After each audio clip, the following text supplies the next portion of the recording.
Welcome back to the Health Longevity Secret Show, and I'm your host, Dr. Robert Lufkin. What role does metabolism play in cancer?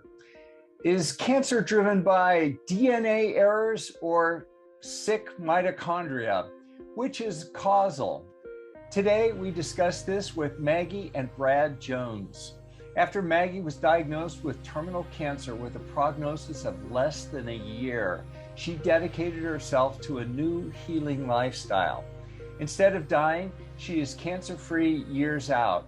She is now a certified nutritionist and career coach advocating the same nutrition, metabolic, and lifestyle therapies that helped save her life. She is now producing a new documentary with her husband entitled Cancer Evolution about the role metabolism plays in cancer. Here's the trailer.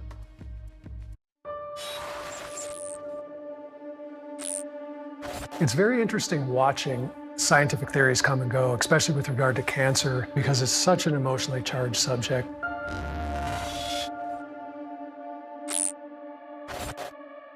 Almost 100 years ago, in the 1930s, altered metabolism was most of what we knew about cancer. But when Watson and Crick discovered DNA, this really drew a line. It was a massive paradigm shift. And everything went out the window. We wanted to do the old boring stuff. It just seemed so much more interesting to get into the code, get into the DNA. The theory of cancer was now that we have all of these genes within us that are the seeds for cancer to develop. A lot of cancer research has got sidetracked. It's a very seductive theoretical template that you go from these mutations, you design targeted drugs to hit these mutations, and this leads to cancer therapies. Has it made a difference in terms of personalized medicine and targeted therapies? No, as much as people think.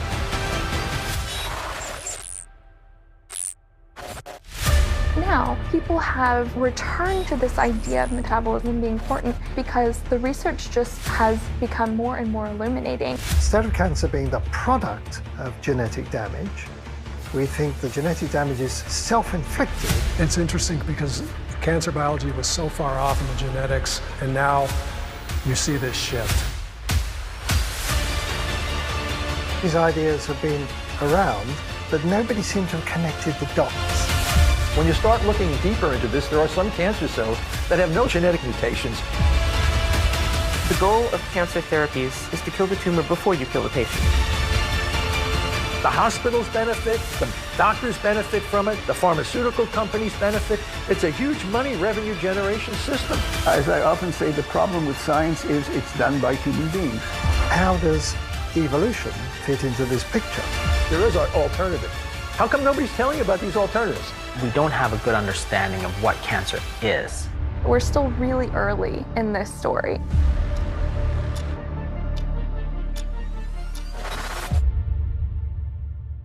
And now, please enjoy this interview with Maggie and Brad Jones. Hi, Maggie and Brad. Welcome to the show. Hi. Thank you so much for having us. We've been fans for a long time. Yes, thanks for having us. Oh, I can't wait to dive into some of the fascinating things we're going to talk about today, like the metabolic basis of cancer. But before we do, let's set the stage with your stories and how you got here. Excellent. I think some of your viewers may be familiar with my story. A week before I turned 40, Brad and I moved to Hong Kong. We'd never been to Asia before. And exactly 1 month later, I was diagnosed with stage 4 cancer. It was lung cancer, the primary tumor in my left lower lobe, but it had spread everywhere by then. Within a couple of months, I had 4 tumors in my brain, 1 in my liver, 2 in my right eye, and dozens throughout my in the lymph nodes in my neck, throat, abdomen. Just a mess. I was given 6 to 8 months to live, and that felt optimistic at the time. We were on oxygen at home. Brad found the system. I couldn't, walk up the stairs of the bus. I thought I'd never see the ending to Game of Thrones. Sometimes I wish I hadn't. But the first week, I was ready to die. All I wanted was to be a good patient, to make Brad proud of me, to make my doctors proud of me. That thankfully lasted about 5 days. I was diagnosed on a Monday, and that following weekend, I had started reading about fasting, the metabolic theory of cancer, and I started my very first fast that Sunday, less than a week after I was diagnosed. And things got better, and they got better really fast.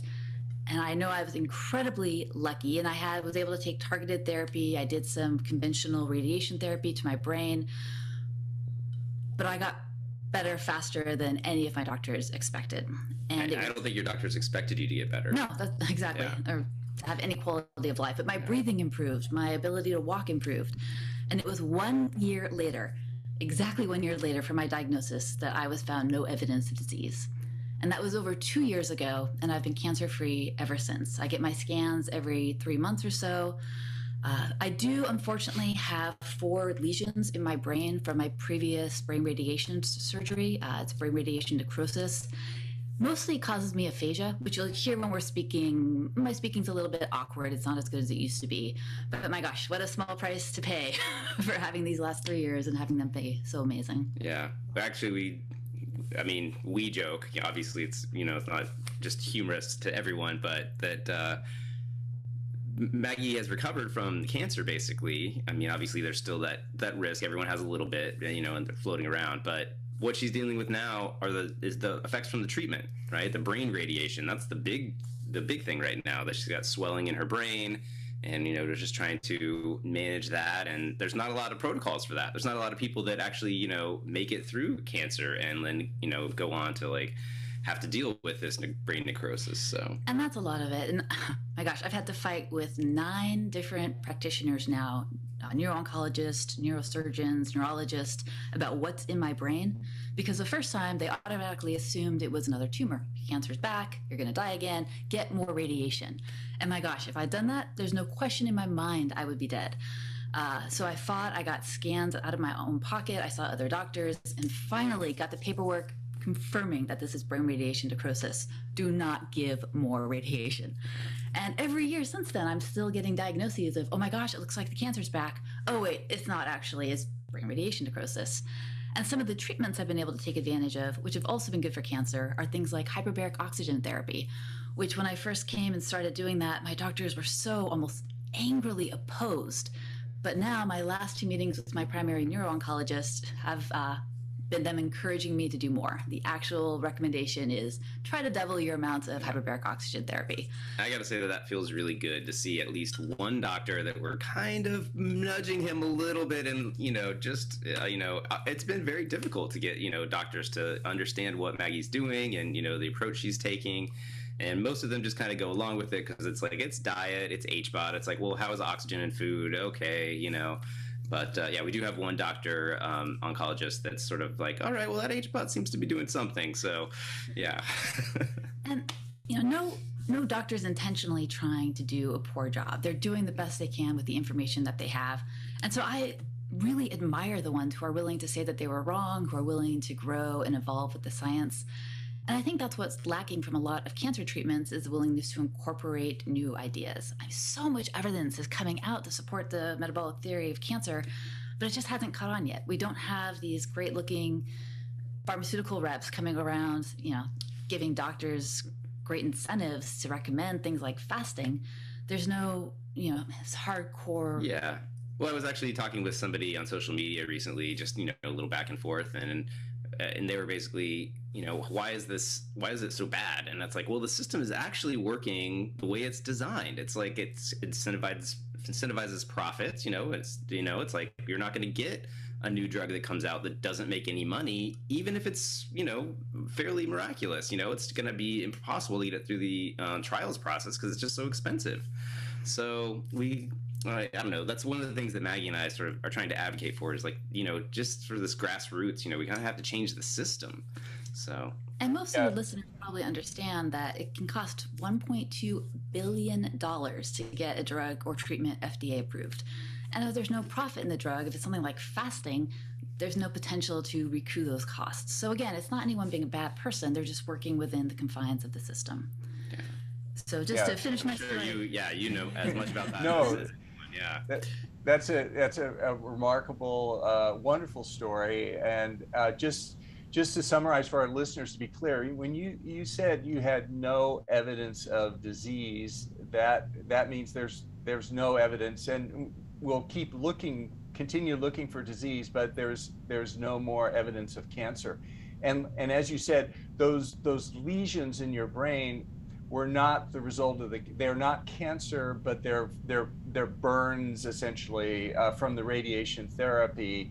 But that doesn't mean that you have cancer. It's just something of, so you are basically without cancer when you were told that you had a year to live. And also, to be very clear, for people listening to this, as this is not medical advice, as we'll say at the end again, of course, and also in your particular case, you did follow the recommendations of radiation therapy and chemotherapy. So we're not saying don't do anything for cancer except a particular diet or something. It may work in some cases, or it may come to that, but right now it's probably we're not advocating that, and more work needs to be done. But actually, on that note, I would say that, but what we do tell people to do is you need to be your own advocate, right? Like if Maggie would have done exactly what her doctor said, she would have had more radiation on top of the brain necrosis, which is actually the exact wrong type of thing that you want to do for brain necrosis. It would have led to more dead tissue in her brain, and she would have gone downhill even faster. So yeah, one of the things, we're not doctors, we're not advocating, no diet is a cure for cancer. But we do say, gosh, you gotta, you kind of have to take charge. Don't just like listen to every little thing your doctor says is like the gospel truth. Yeah, listen to everything they say and incorporate that with your own experience, the published research, and make an informed decision. And that's the thing, just make it informed. Yeah. Absolutely. Now let's talk a little bit about cancer and the theory of it, and these remarkable changes that are occurring in our understanding of what causes cancer. I mean, when I went to medical school, and still, I think the prevailing accepted theory is that cancer is the sort of the somatic mutation theory, which basically means that it's based on molecular biology and DNA mutations as the cause effect of cancer. And maybe you could talk about that a little bit. Yeah. You want me to take that? Actually, let me just start from the story side. Okay, sure. Yeah, so I found this out slowly, and my first instinct as somebody who's under 40, non-smoker, stage 4 lung cancer was, well, I was just unlucky. And I've had that reinforced by a lot of people saying, oh, these random genetic mutations, you're just an unlucky person. But all the research that I've been doing, there's starting to be published that it's not the somatic mutation. It's not these random mutations in your body. There is something more core and fundamental. And I'll pass to Brad in 1 second. But one thing that's really amazed me is that we have cancer, which is so many different diseases, but they all have these similar attributes, these hallmarks of cancer based on the research of Robert Weinberg and Doug Hanahan. So they all have these common traits. And if it were random mutations, why would all these, and we're talking over 10,000 mutations in one human's cancer, cause the same traits? Yeah. I mean, just to simplify what we're talking about, like the somatic mutation theory, it's just when your genes and when your cell divides, the idea is that the genes, when you make one cell out of another cell, it doesn't quite do it quite right. There's a little mistake made, right? And so now you have a bad cell, and then that bad cell multiplies, right? That's the sort of simplest way to describe that. And what the metabolic theory of cancer is basically that there might be something that happens before that. There might be something where the energy that the cell needs to survive is having trouble, the mitochondria. They send a signal to the nucleus saying, hey, we're having trouble, and that causes the DNA to change a little bit. It's actually the gene expression that changes. And so that's a lot of the metabolic theory and the genetic theory actually overlap. It's kind of just a question of what is the root cause of cancer. And so, yeah, like Maggie's saying, if you subscribe to this theory that cancer is just this sort of random genetic change, most cancers would just look very different because they would just be, all kinds of different genes getting turned on and off. But most cancers actually go through a pretty strategic, switching on and switching off of certain genes, so that if, somebody on one continent gets lung cancer and somebody on another continent of a different sex gets lung cancer, those two cancers look very, very similar. In their presentation, in their symptoms, maybe not necessarily in the genes that are affected or the mutations that are affected. Well, and sometimes even in that, yeah. Yeah, and nobody doubts that there are genetic mutations in cancers. It's just a question of are they the cause of cancer, or are they the result of some more deep-rooted fundamental cause? Yeah. And by the way, I just want to add that we're not experts on this, but we are, making a documentary where we have just talked to dozens of people about this. And so you're kind of getting this secondhand knowledge from, everything that we have soaked up. And then every day we're, talking to people, writing emails. I'm cutting the film about it. So I'm like, I have to know it and understand it to be able to present it to people. So just don't want you to think that we're scientists, but that's where we're coming from. Well, we appreciate it. Yeah, we appreciate that, and the day of the citizen scientist has arrived. With Gary Taubes and and many others onward. That citizen scientists play a role in moving the science forward in our understanding. And as you said, even the experts don't get it right and don't even agree on these things. And one thing I'm hearing you say is, going back to something we keep hearing, it's about causality in our understanding of diseases and chronic disease and all these things, and it's causality. And I just want to underscore that a little bit. And it's like wrinkles, right? Wrinkles are associated with aging.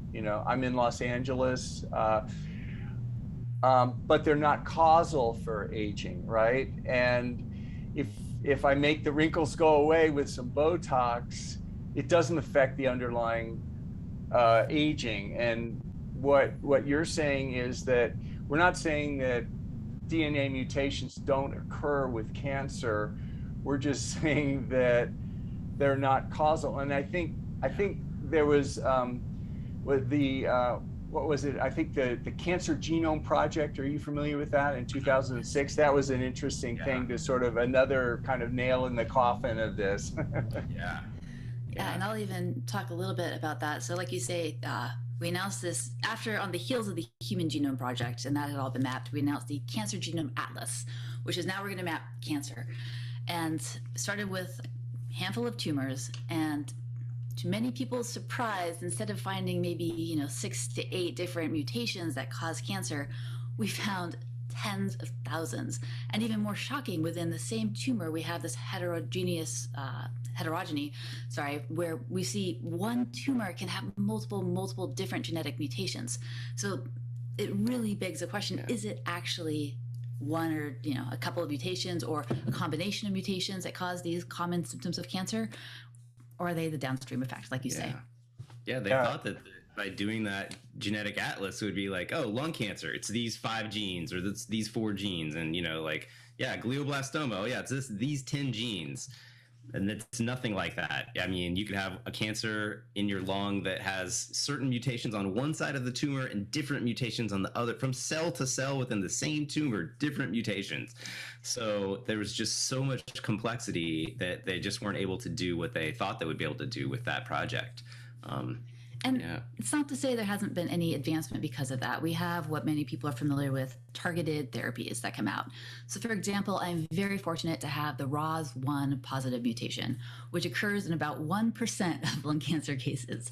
And for this, I am fortunate enough to be able to take a targeted therapy. I don't take it anymore, but it cost me about $24,000 US per month.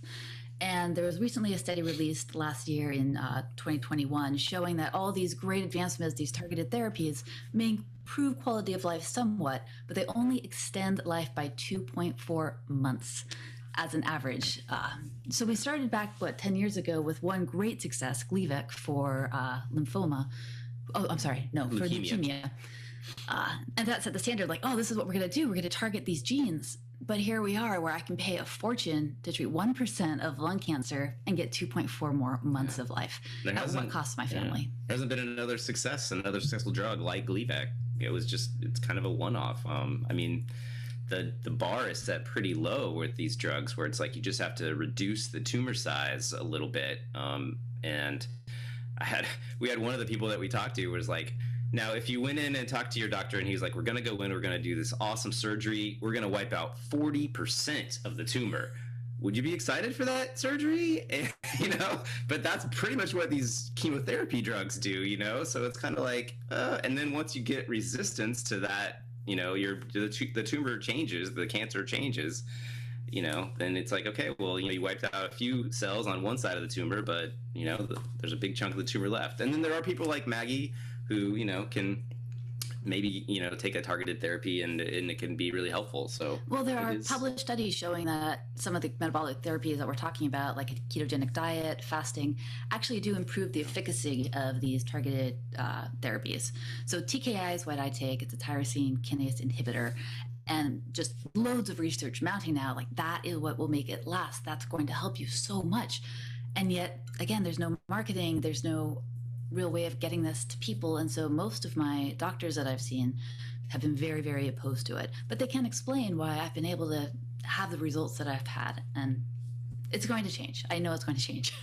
Yeah. So the couple more nails in the coffin of the DNA theory as being causal in cancer, at least for the majority of cancers. Well, as you say, oncogenes have been discovered with great fanfare many years ago, and this was the solution to cancer. And they are seen in a few cancers. They're relatively uncommon, and most cancers have very heterogeneous type genetic mutations, varying widely, even within the same tumor, the same metastasis and everything.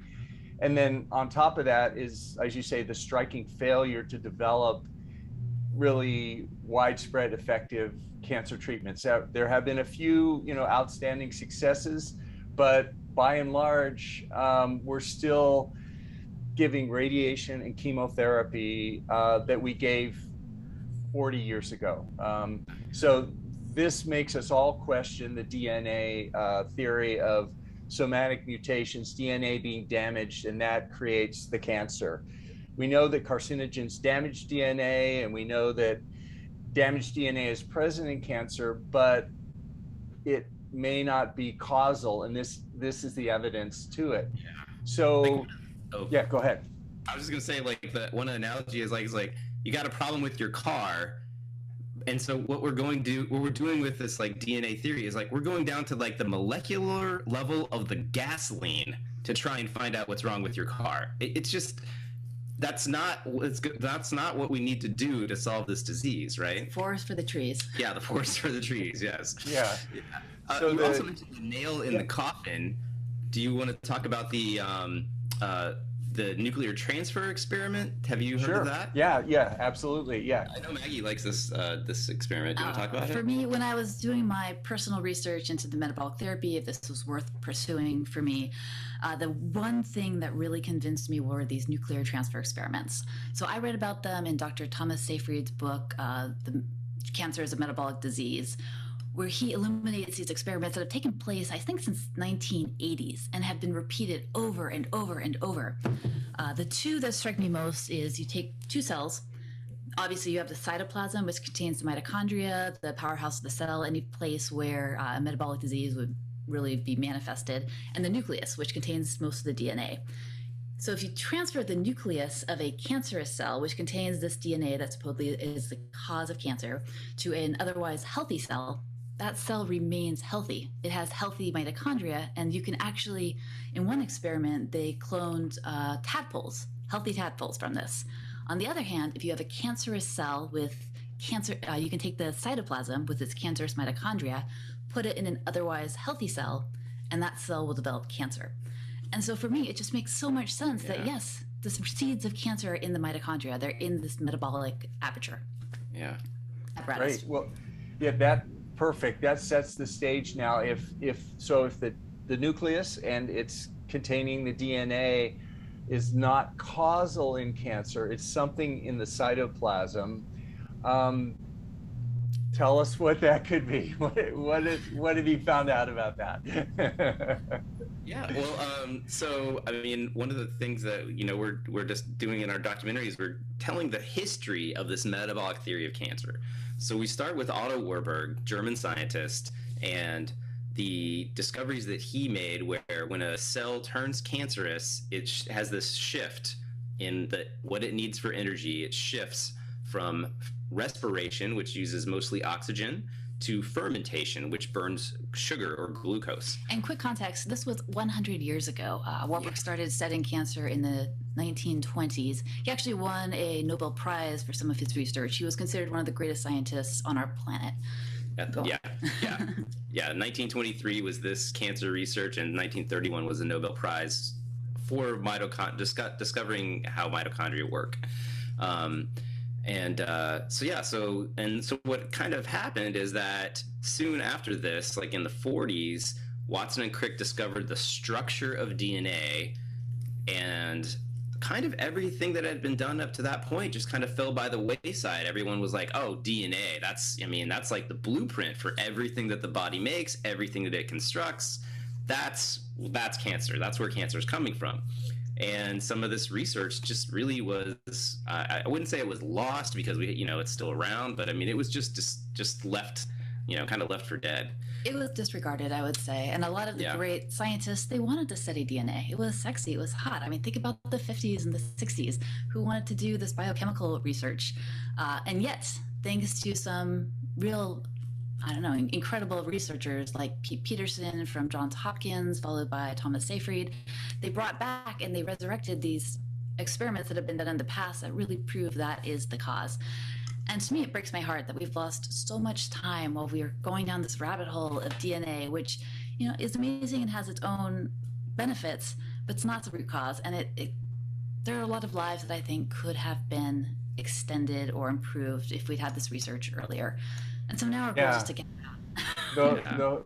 The whole story of Otto Warburg, I want to reference Sam Apple's book. It's Ravenous. He's on your, he's in your documentary, and he tells the great stories of Otto Warburg and what a colorful man, sort of an enigma of a man that he was. I think he was Nazi Germany's one of their greatest scientists, and yet he was Jewish and relatively openly homosexual at a time when that was very dangerous. Yet, Hitler wanted him to find a cure for cancer, and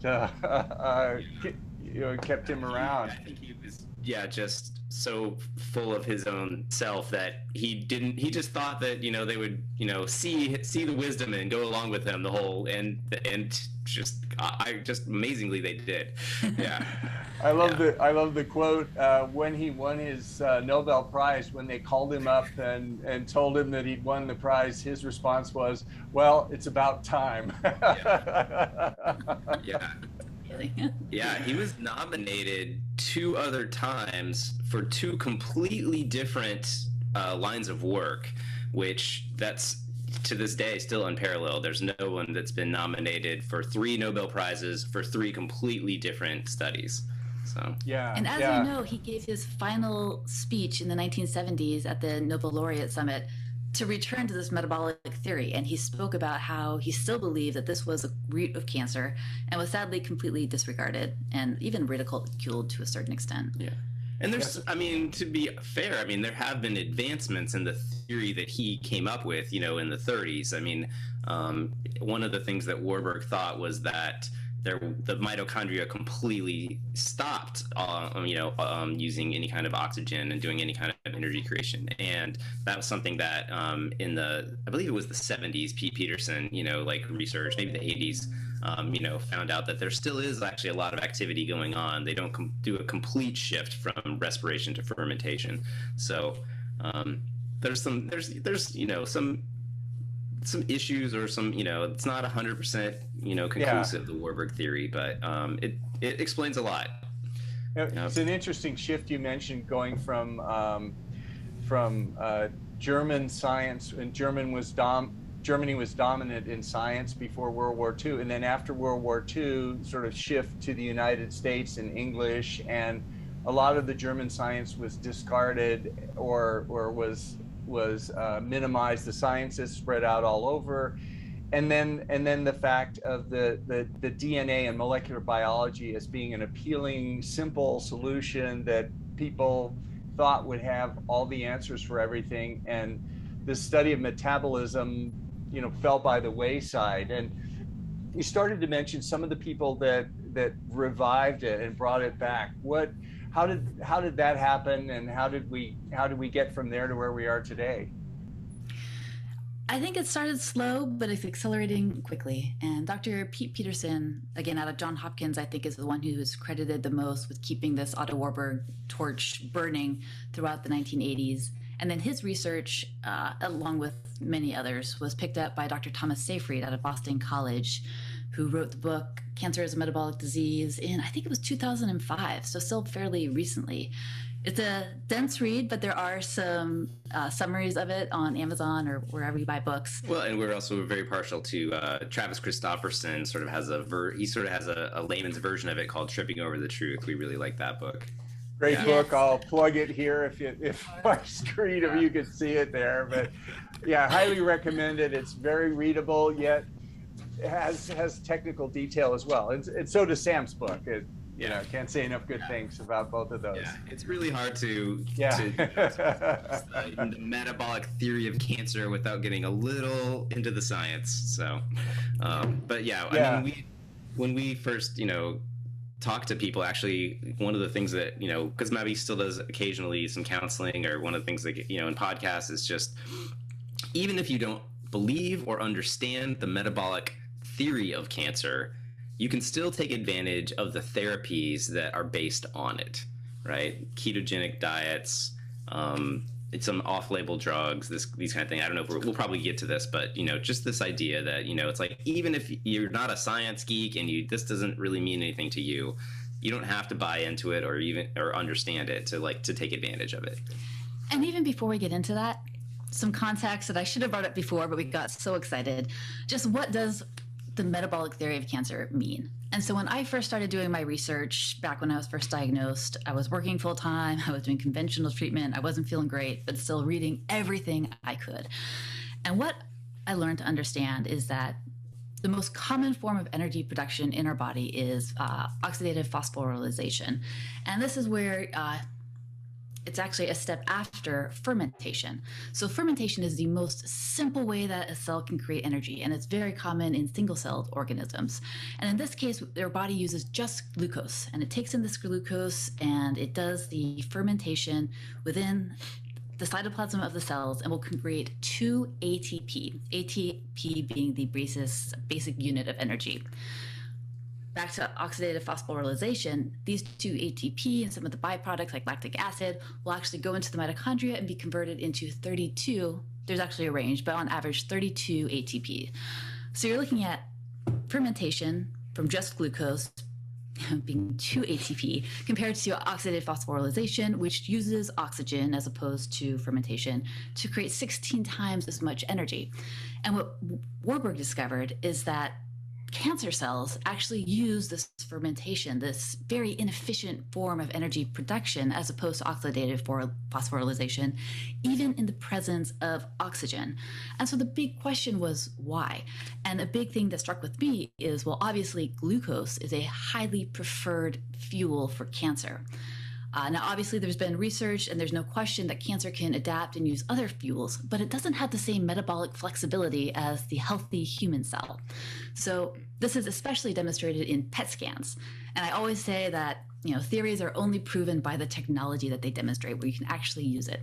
And when I get a PET scan, the first step is to drink this radioactive glucose solution. And this is the glucose molecule that has had a radioactive tracer added to it. Sit very still for about an hour, and all that glucose goes to all my tumors. And then they can be scanned in a PET scanner or a CT scanner.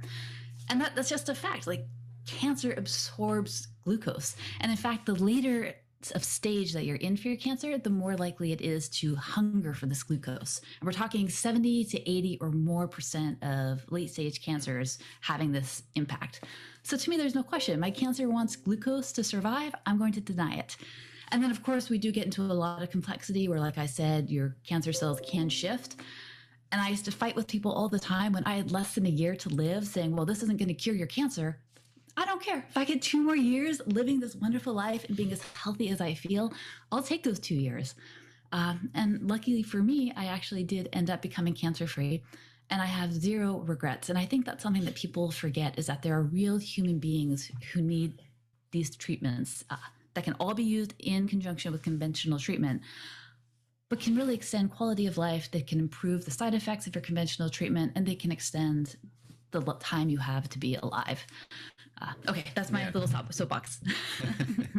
Yeah, no, that's great. And just underscore, so glucose utilization as seen by these PET scans and everything else is a hallmark of cancer. That's what cancers do. They utilize glucose. And then, as you say, what, excuse me, not COVID, what Otto Warburg discovered was that of the 2 pathways of glucose utilization, either the primary efficient one, oxidative phosphorylation to 32 ATP, or fermentation, which is inefficient, only 2 ATP.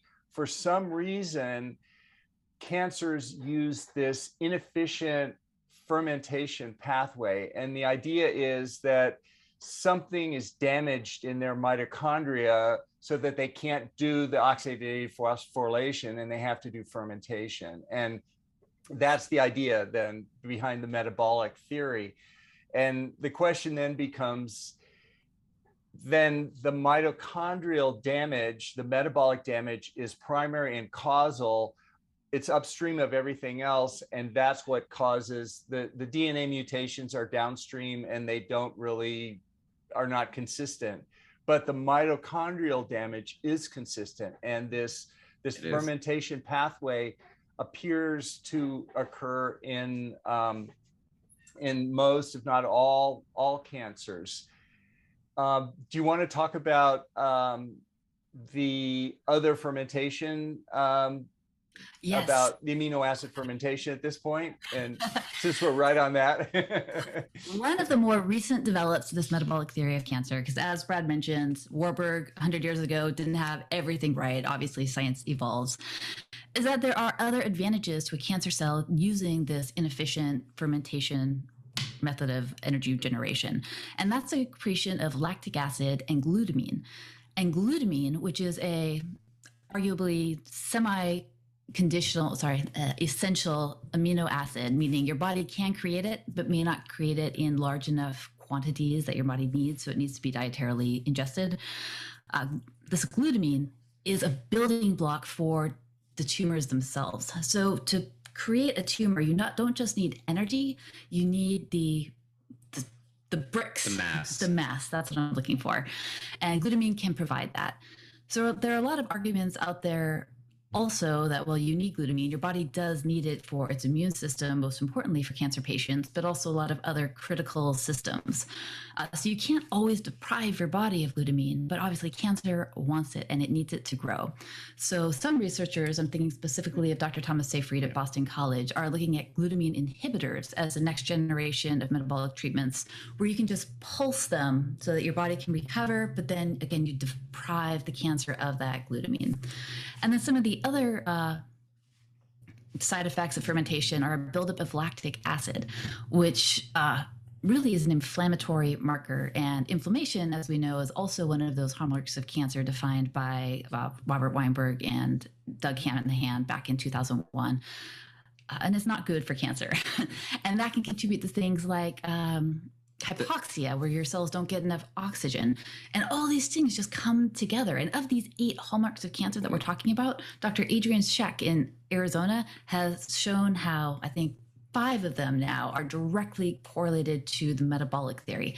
So while they were developed to explain what's similar in all cancers based on the somatic or genetic theory of cancer, we're now showing that they're actually results of this metabolic theory, this mitochondrial damage. Yeah.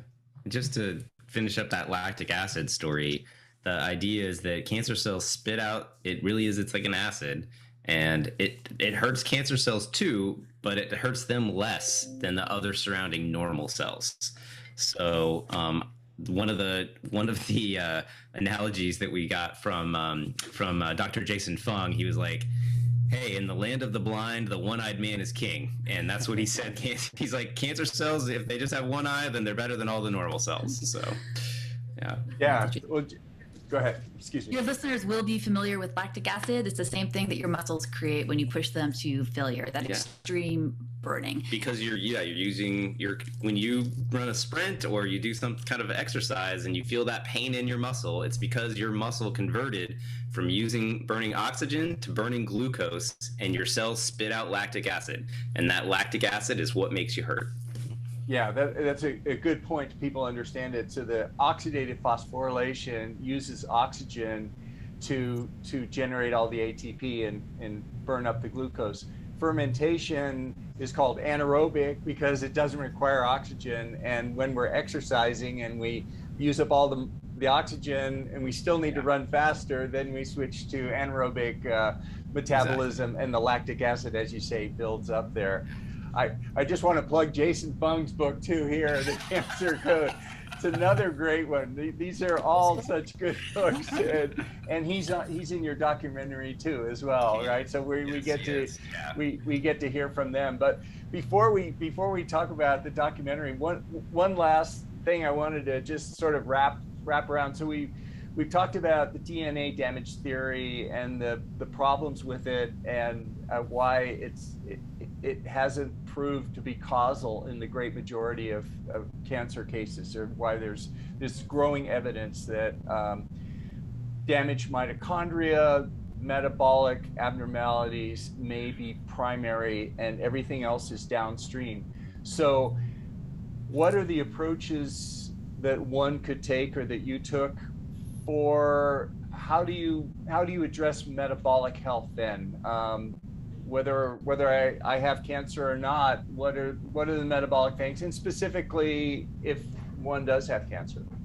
So let me talk about what I discovered with my cancer, and then Brad can talk about how it affects the wider population and just general metabolic health, which is the root of so many diseases in the Western world and everywhere.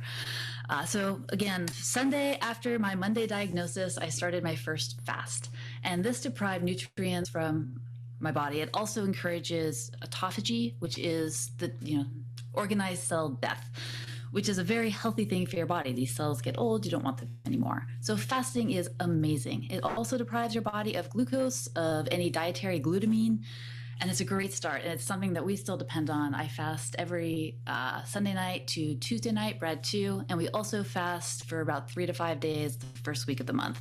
So we're actually on day 2 of our fast right now. This is Tuesday. We haven't eaten since Sunday. Feel great. Cheers. That's water, yeah. The ketogenic diet. And this is something that I stuck to completely my first year of cancer, and now do a little bit off and on, alternating with a whole foods plant-based diet. Brad is really committed to keto, but it's different for each individual based on their genetics and based on their hormones.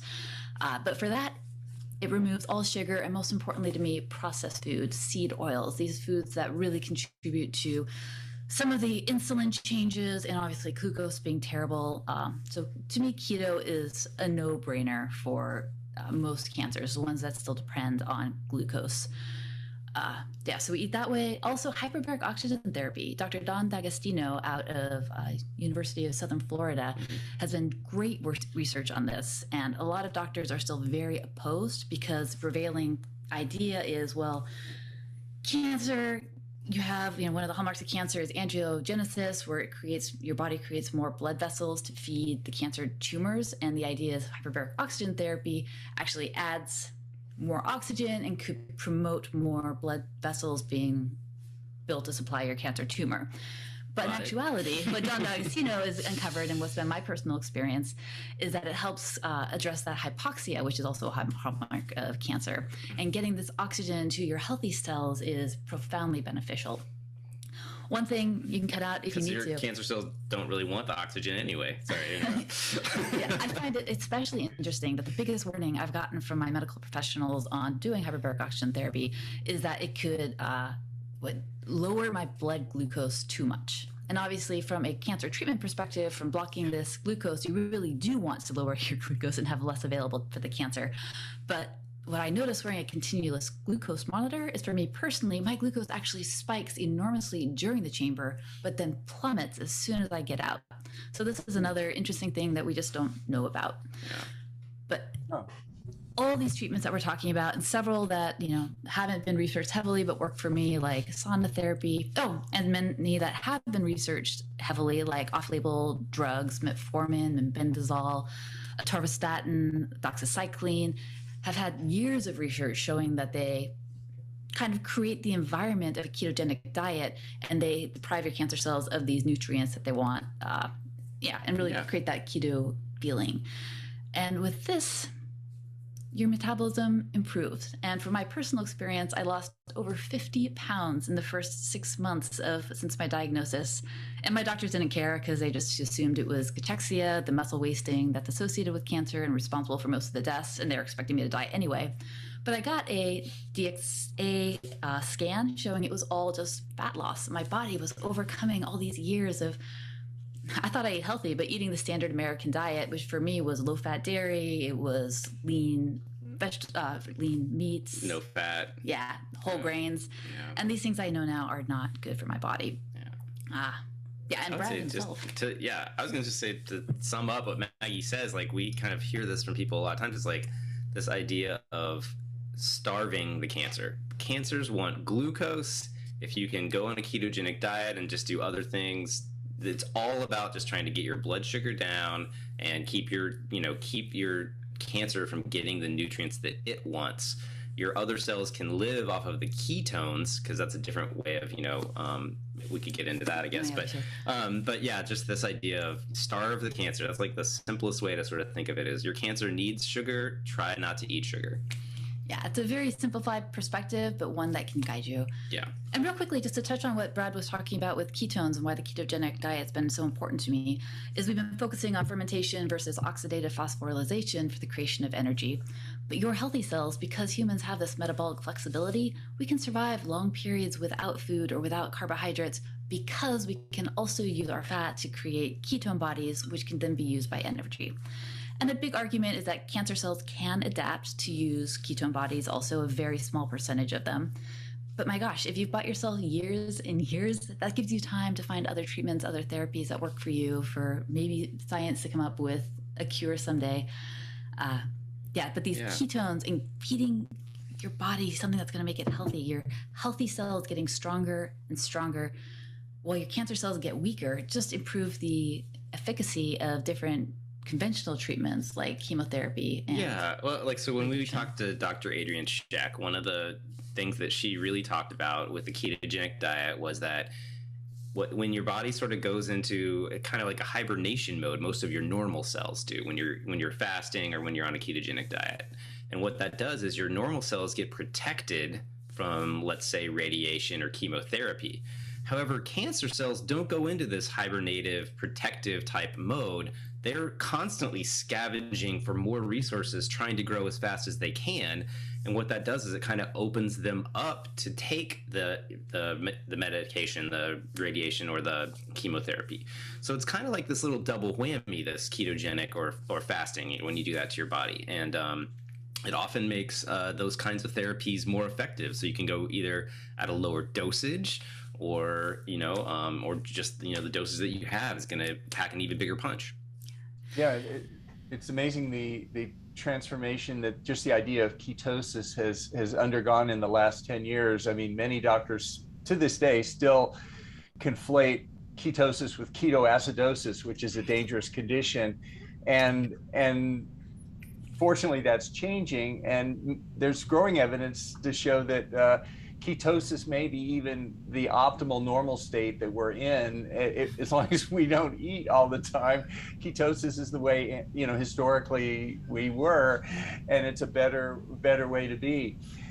So going back to this ketogenic diet, the advantages for the cancer would one be the lower glucose, but you're just eliminating the glucose spikes, right? And going on surviving on ketones then, but there's still glucose present there, I guess, in our body, but it's just lower, right? Yeah, our bodies can do what's called, as you know, gluconeogenesis, which it creates its own glucose in the liver. And, some people argue that your brain needs glucose to function. We know that's not true. The brain loves ketones, but your body is always going to keep this baseline level of glucose in the blood. But you can lower that. And a lot of the research out of Dr. Seyfried's lab shows that the proportion of blood sugar, blood glucose to your blood ketones is what's the most important thing. So you don't have to go into what they call hyperglycemia. You can have healthy levels. Mine, when I'm healthiest, run around 80 micromoles per, or no, I guess it's, anyway. I think, 70, 80, I think. Yeah. And my glucose can go as high as, 4 or 5 micromoles per liter. And it's that ratio that's the important thing. It's not necessarily that you need super high ketones or super low blood sugar. Just make it better than it was before. Yeah, it seems that, we've talked to several people that are kind of going through this process, and it's a little different for everyone, right? I mean, actually, so one of the experts we talked to was Miriam Kalamian, who's a dietitian, and that was, we were like, well, what's the another book. The other room. Miriam was a fantastic interview. It was so great talking with her.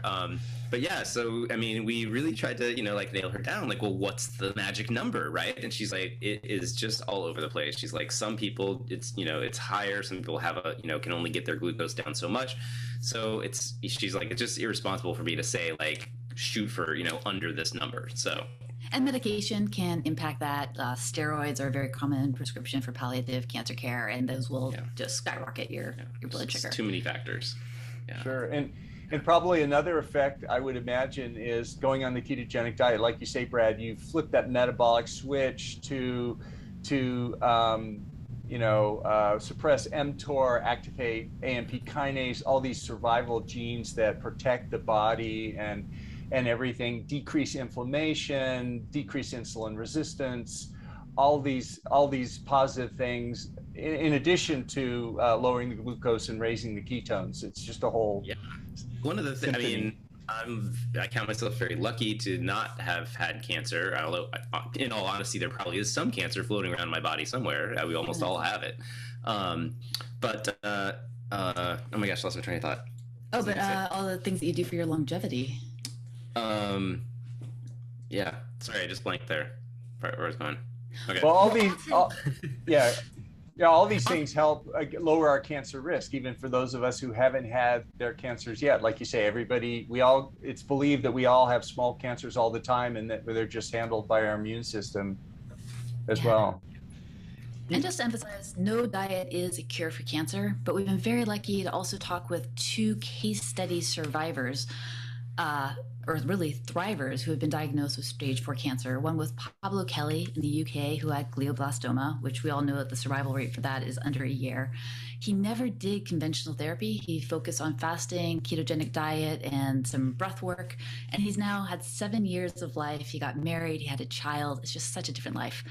The other was Sirona Ramaka from New Zealand. Her case was published about 4 years ago, where she had a stage 4 thymoma, again, less than a year to live, but she was very late in her pregnancy and was unable to do chemotherapy. She chose instead to have her child. And with just fasting and a ketogenic diet, she's now 4 years cancer-free. She's watched her baby grow up. So there are, I never ever recommend not doing chemotherapy, but for those who have reasons why they can't, there could also be benefits there. And I mean, and the main point that we want to get across in our documentary is that these things deserve more research, right? You can't, there's more and more anecdotal evidence popping, and this is anecdotal evidence. I understand it's not a double-blind trial. Study is one person. Yeah, but it's so compelling. We need to put more resources into it, more time, more money, more researchers. Even if it's not going to make a fortune for a pharmaceutical company, it's going to save lives, and that's really the most important thing. Yeah, before we move on to your documentary, I just want to hit a couple points to close it. You mentioned some supplements like metformin for AMP kinase, and how about rapamycin for mTOR inhibition? Was that considered at all? I count on my fasting habits mostly to work with the mTOR, but I know that's something that's popular out there. Some people are doing that. Becoming more popular lately. Yeah. No, I take resveratrol. Me too. I've taken that. Yeah. For the sirtuins. Berberine, surprisingly, will lower my blood sugar almost as dramatically as metformin. I take 2,000 milligrams of metformin to this day, but berberine will take me down another, 20. Yeah, similar things there. Now, having said all this, we have these competing theories that appears that there's a lot of evidence that the metabolic basis may be causal, may be driving this. But even if it's not, even if they overlap in a certain percentage, I have to ask the question, the therapy you've recommended for this metabolic therapy, it's not like you're saying stop the recommended therapy for that, and you're saying it doesn't decrease the effectiveness of the recommended therapy and probably helps it, and it doesn't cost anything and makes you healthier. Why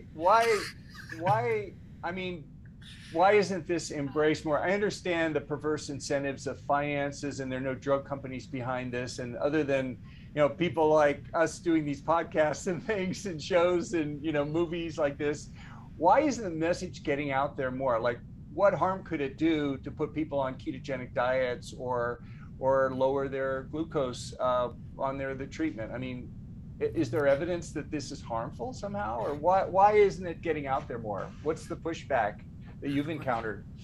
The one thing that I know a lot of physicians are concerned about is cachexia. Again, that muscle wasting that's associated with cancer deaths. I think it's something like 70 to 80% of cancers, that's the cause of death. But actually, recent research has proved that a ketogenic diet actually prevents cachexia. Then there's additional research out of Dr. Walter Longo's lab in USC that these treatments, like a ketogenic diet and especially fasting, reduce the side effects of your conventional therapy. So not only are you getting a more impactful dose of radiation or chemotherapy, but you're also feeling better and more healthy. And I've had tons of clients myself and talked to dozens of people who've all had this exact experience. Yeah, you had that experience. Oh my gosh, yeah. Okay, you can cut this out, but I've had 2 rounds of brain radiation surgery, each for 2 different tumors, both at the same hospital. The first one at the end of 2018, I was so sick. I can't even tell you. Yeah, before she did any of her metabolic journey, really. I was doing a little bit. I was just starting, but I still spent 3 weeks on the couch, vomiting, sweating. I very meticulous in my number keeping. I ate an average of 400 to 500 calories a day. I was just sick. The second round of stereotactic brain radiation was 6 months later, same hospital, 2 tumors new, and I had it on a Friday. I walked home from the hospital because I felt great, and I was back at work the next Monday. I cannot even tell you how dramatic these experiences were, and the big difference was the second round, I water fasted for 3 days beforehand, and that was the only difference. The same people doing it, the same hospital. Yeah. My experience has been dramatic. Yeah. But the big reason I think to answer your question of why isn't this known is just fear. I mean, it's so hard for our physicians, you probably know, to recommend anything other than the standard of care. Yeah. Do you want to talk on that? Well, yeah. I mean, I think that if you start at the top, it's like, well, it's not proven science, right? It hasn't been FDA approved, so doctors can't recommend it. Then you go down one level to patients, and patients are like, well, if my doctor didn't tell me about it, why should I, put any faith in this? And then there you go. It's like if you want to go above the doctors, it's like, well, there's no money to be made, so there's no one pushing to the doctors. But I think I've hit that one pretty hard.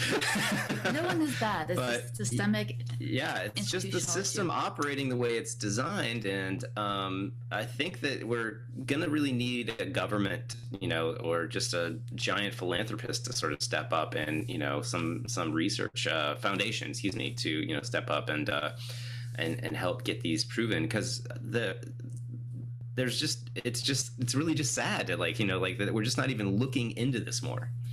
Yeah. And I would even disagree. I would say the grassroots movement that we're doing, that you're doing on your podcast, that all these authors we talked about are doing, is spreading the word.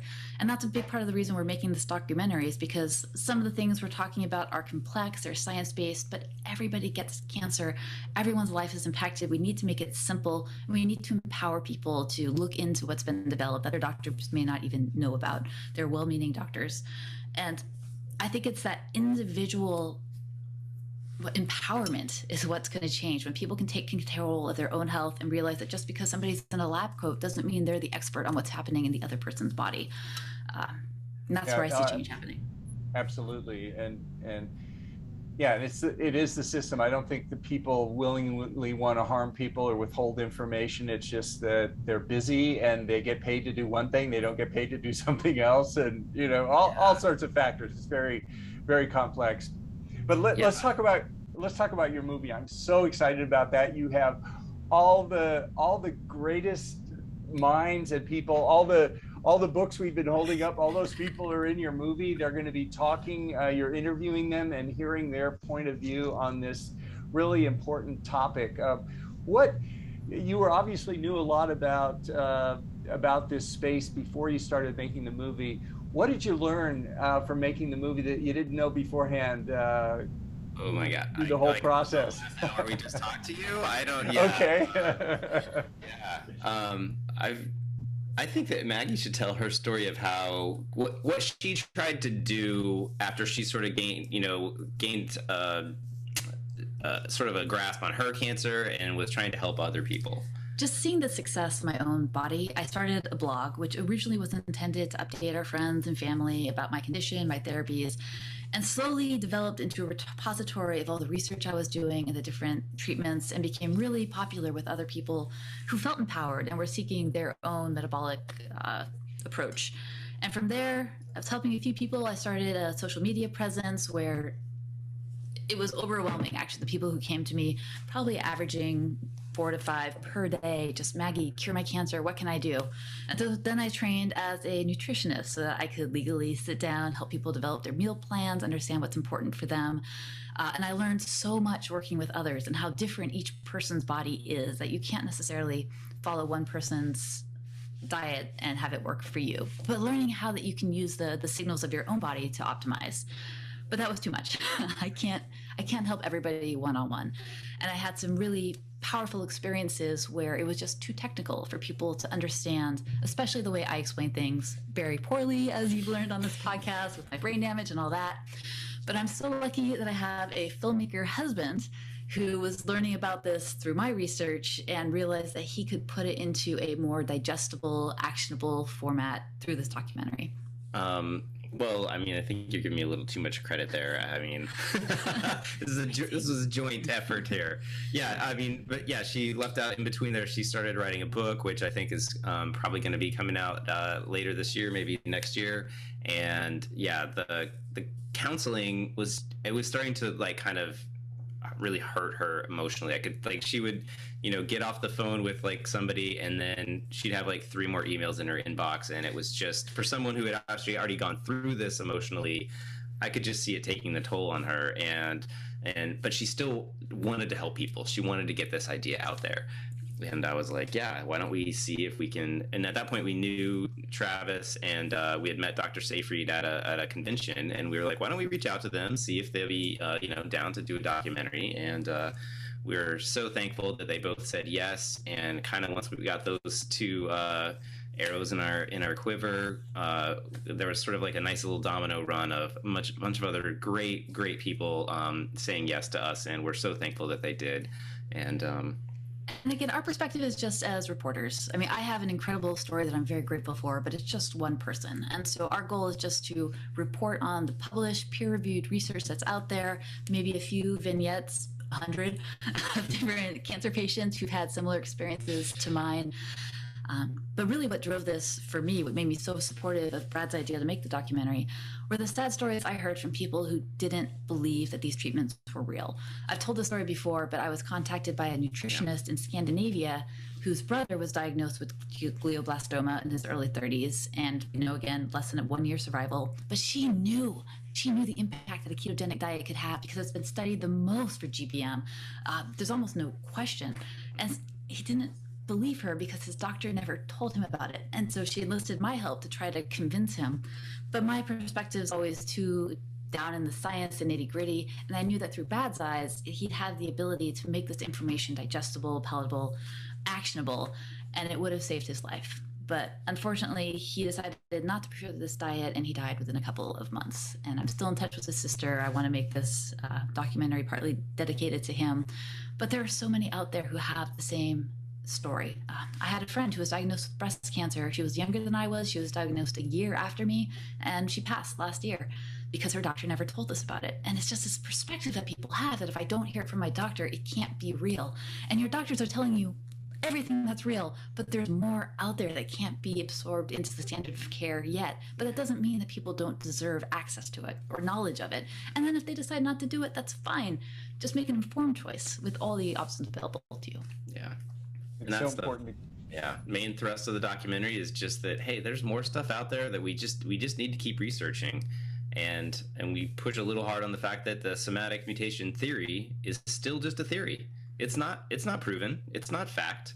So, Yeah, it's so important to get that information out there so that people at least they're aware of it, and then they can make a choice, and the doctors too. So where are you with the movie? When's it coming out? What's happening? We have completed all of our interviews, and then so I'm just every day just working on cutting it. Got it all sort of. Oh, you could just sort of think of it in little piles of basically based on topics. And so I'm just putting on, taking those little jigsaw puzzles and putting them together into something that sort of flows into a narrative.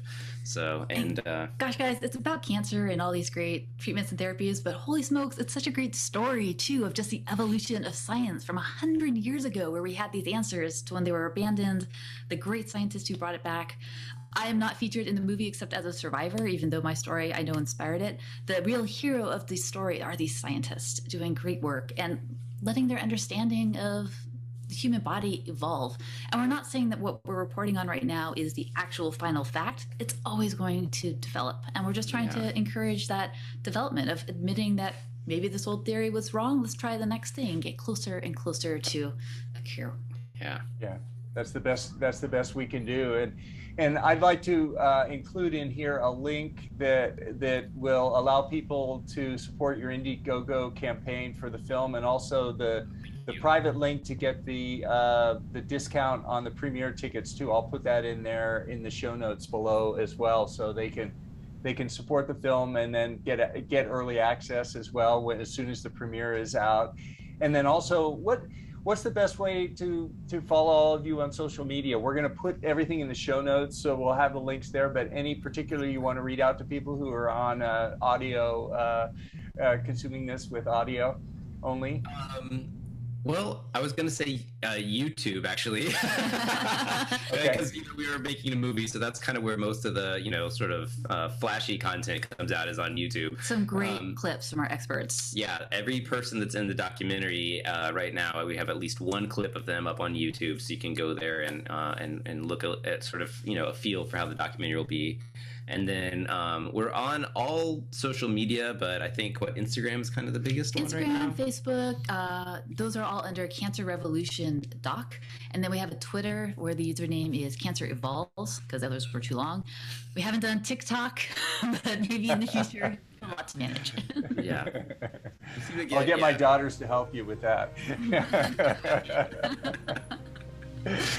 Well, thanks so much, Brad and Maggie, for spending this hour with you and getting to know you better, and also finding out about the amazing work you're doing in this upcoming documentary that's so exciting. I can't wait to get a bunch of friends together and go see it. So thanks again for the work you're doing.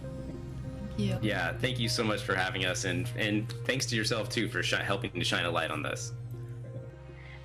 This is for general information and educational purposes only, and it's not intended to constitute or substitute for medical advice or counseling.